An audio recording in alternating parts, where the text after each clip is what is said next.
Dear students, example 9.54. Find the area of the region bounded by the parabolas y square equal to 4x and x square equal to 4y. இப்போ நம்ம பார்க்குற இந்த area questions எல்லாமே கொஞ்சம் முக்கியமான topic integration. கொஞ்சம் கஷ்டம்னு சொல்ல முடியாது, சின்ன சின்ன லாஜிக் தான். கொஞ்சம் பார்த்தீங்கன்னா உங்களுக்கே புரியும். சரி, இப்போ நம்ம கண்டுபிடிக்க போகிறது area lies between two parabolas. One is y square equal to 4x open rightward, x square equal to 4y equal to open upward. So the parabolas x square equal to 4y open upward. This is the parabola open rightward, y square equal to 4x. சரியா போச்சுங்களா? இப்போது எனக்கு இந்த area கண்டுபிடிக்கணும் அப்படின்னா எனக்கு ஒரு limit வேணும். அதாவது எதிலிருந்து எது வரைக்கும் தான் நமக்கு ஏரியா. இந்த ரெக்வயர்டு ஏரியாவை கண்டுபிடிக்கணும்னா இந்த ரெக்வயர்டு ஏரியா எதுக்குள்ளே இருக்குதுன்னு கண்டுபிடிக்கணும். அதுக்கான என்ன கண்டுபிடிக்க போகிறேன்னா இந்த ரெண்டு கர்வோட பாயிண்ட் ஆஃப் இன்டர்செக்ஷன். ஏன்னா இந்த பாயிண்ட் ஆஃப் இன்டர்செக்ஷன் நமக்கு என்ன கொடுத்துரும்னா இந்த ரெண்டு பாயிண்ட்டையும் கொடுக்கும். இந்த ரெண்டு பாயிண்ட்டு தான் நம்ம ரெக்வயர்டு ஏரியாவோட எண்ட் பாயிண்ட்ஸ் தான். சரிதானே? சரி, இப்போது அதை நம்ம பார்ப்போமா? To find the point of intersection என்ன பண்ண போகிறீங்க? கொடுத்துருக்கிற ரெண்டையும் சால்வ் பண்ண போகிறோம். எப்படி சால்வ் பண்ணலாம்? இந்த ஒய் ஸ்கொயருக்கு பதிலாக இந்த எக்ஸ் தூக்கிட்டே போட போகிறேன். For example y square equal to 4x. இந்த ஒய்க்கு என்ன கொடுக்க போகிறேன்? இந்த எக்ஸை கொடுக்க போகிறோம். அப்போ என்னன்னு சொல்லுவாங்களா? அப்படி கொடுத்தாலும் சரி, இல்லை இந்த எக்ஸுக்கு பதிலாக கொண்டு போய் இந்த ஒய் கொடுத்தாலும் சரி, என்ன வேணால் பண்ணிக்கலாம். இப்போ என்ன பண்ணுறேன்னா இந்த கர்வ் எடுத்துக்கிட்டு y square equal to 4x. இந்த 4x நான் அப்படியே வச்சுருக்கேன். நான் இங்கேருந்து y டெரிவ் பண்ணுறேன். இப்போ y is equal to x square by 4. அந்த எக்ஸ் ஸ்கொயர் 4 கொண்டு போய் இந்த y கொடுங்க. அப்போ என்ன ஆகிடும்? X square by 4 whole square. இது ஒய்க்கு பதிலாக இந்த எக்ஸ் ஸ்கொயர் பை 4 போட்டிருக்க பாருங்கள். எக்ஸ் ஸ்கொயர் பை 4 கொடுத்தீங்கன்னா உங்களுக்கு y கிடச்சிரும். இந்த ஒய்யை கொண்டு போய் இங்கே கொடுக்குறேன். அப்போ என்ன ஆகிடும்? எக்ஸ் ஸ்கொயர் பை 4 ஸ்கொயர் இருக்கிறதுனால ஸ்கொயர் ஈக்குவல் டு அந்த 4x. ஸோ ஸ்கொயர் பண்ணிங்கன்னா எக்ஸ் பவர் 4 ஸ்கொயர் பண்ணிங்கன்னா 16 ஈக்குவல் டு 4x. நான் கிராஸ் மல்டிப்ளை என்ன ஆகிடும்? எக்ஸ் ஸ்கொயர் ஈக்குவல் டு இது எப்படி மல்டிப்ளை பண்ணிங்கன்னா 16 × 4 64x. இந்த பக்கம் தள்ளிட்டிங்கன்னா மைனஸ். ஸோ நமக்கு என்ன கிடைக்கும்? 60 X power 4 minus 64x equal to 0. So இங்கே எக்ஸ் இஸ் காமன், தூக்கி வெளியே போட்டுடலாம். அப்போது இது எக்ஸ் பவர் 4 எக்ஸ் கியூப் ஆகிடும். இது மைனஸ் 64 ஆகிடும். Then the multiplication X into X cube minus 4 இந்த ரெண்டையும் மல்டிப்ளை பண்ண எனக்கு ஆன்சர் 0. அப்போ என்ன இருக்கணும்? ஒன்று எய்தர் இது 0வாக இருக்கணும், இல்லைனா எக்ஸ் கியூப் மைனஸ் 64 ஈக்குவல் 0வாக இருக்கணும். அப்படி பார்த்தீங்கன்னா X equal to 0 or X cube minus 64 equal to 0னா என்ன ஆகிடும்? X cube equal to 64. So அப்படி கொண்டு போனீங்கன்னா X cube equal to 64.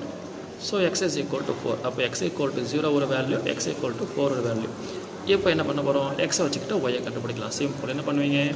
X equal to 0னா what about Y equal to 0 ஏதோ ஒன்று கொடுங்க. இங்கே எக்ஸுக்கு 0 கொடுத்தீங்கன்னா ஒய்க்கும் 0 தான். அப்புறம் எக்ஸுக்கு 4 கொடுத்தீங்கன்னா இங்கே 64 அப்படின்னு வரும், 16 வரும். அப்போ Y equal to plus or minus 4னு வந்துடும். கரெக்டாக போச்சுங்களா? சரி, இப்போது நமக்கு என்ன பாயிண்ட் ஆஃப் இன்டர்செக்ஷன்? 0,01 4,4 பாருங்கள். நம்ம டயக்ராமில் 0,01 4,41. இப்போ என்ன பண்ண போகிறேன்? இது 4,4னா இதுவும் 4 இதுவும் 4. அப்போ எக்ஸ் ஆக்ஸில் 4 ஒய் ஆக்ஸிலையும் 4. இப்போ என்ன பண்ண போகிறோன்னா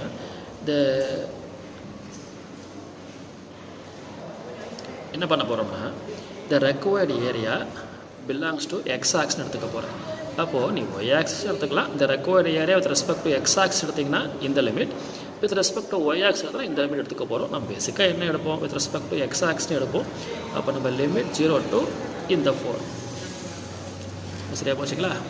அப்போ இந்த required area is nothing but 0 to 4ங்கிற லிமிட்டில் ஒய் யூ அப்படின்னு என்ன ஆகும்?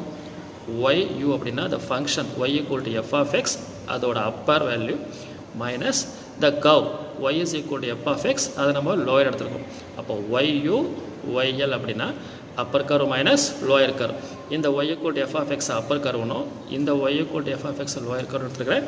வித் ரெஸ்பெக்ட் டு எக்ஸ் இங்கே தான் முக்கியமான விஷயம். இங்கே டிஎக்ஸ் நான் ஏன் போடுறேன்னா நாம் எடுத்துருக்கிற limit with respect to X axis. So DX. அப்போ இங்கே டிஎக்ஸ் எடுத்திங்கன்னா இங்கே எல்லாமே எக்ஸில் வந்துடும். அப்போ என்ன பண்ணுறோம்? அப்பர் கர்வ்லேருந்து நம்ம எக்ஸை எக்ஸ்ட்ராக்ட் பண்ணுறோம். எப்படி? என்ன upper curve? y is equal to y square equal to 4x upper curve, x square equal to 4y நமக்கு lower curve. அப்போ y square equal to 4xல இருந்து நம்ம xஐ எக்ஸ்ட்ராக்ட் பண்ண வந்து உங்களுக்கு y² / 4 = xன்னு வருமா? இல்லை எனக்கு y வேணுமா? அப்போ y என்ன பண்ணிக்கலாம்? y = √4x. உங்களுக்கு x வேணும்னா இப்படி எக்ஸ்ட்ராக்ட் பண்ணுறோம், y வேணும்னா இப்படி எக்ஸ்ட்ராக்ட் பண்ணுறோம். எனக்கு ஃபார்முலாவில் வந்துருக்கிறது y. அப்போ என்ன வந்துடும்? y = √4x. √4 அப்படிங்கிறது 2 ஆகிடும். இது நமக்கு என்ன எழுத்துக்கலாம்? 2√x. அங்கே தான் போட்டிருக்கேன். அதே போல் செகண்ட் கர்வில் இருந்து, அதாவது லோயர் கர்வில் இருந்தும் என்ன பண்ணிட்டேன்? எக்ஸ்ட்ராக்ட் பண்ணி வச்சுருக்கேன். எப்படி? செகண்ட் கர்வ் நமக்கு என்னது? x² = 4y. அப்போ அந்த x² = 4y எப்படி மாற்றிக்கிறேன்? நமக்கு தேவையான yன்னு மாத்திரம். அப்போ என்னவாகும்? x² / 4 ஆகிடும். அப்போ சரியாக போச்சா பாருங்கள். அப்போ Appar curve 2√x, lower curve x² / 4. அப்புறம் வேறு ஒன்றும் இல்லை, ஜஸ்ட் இன்டகிரேஷன் தான்.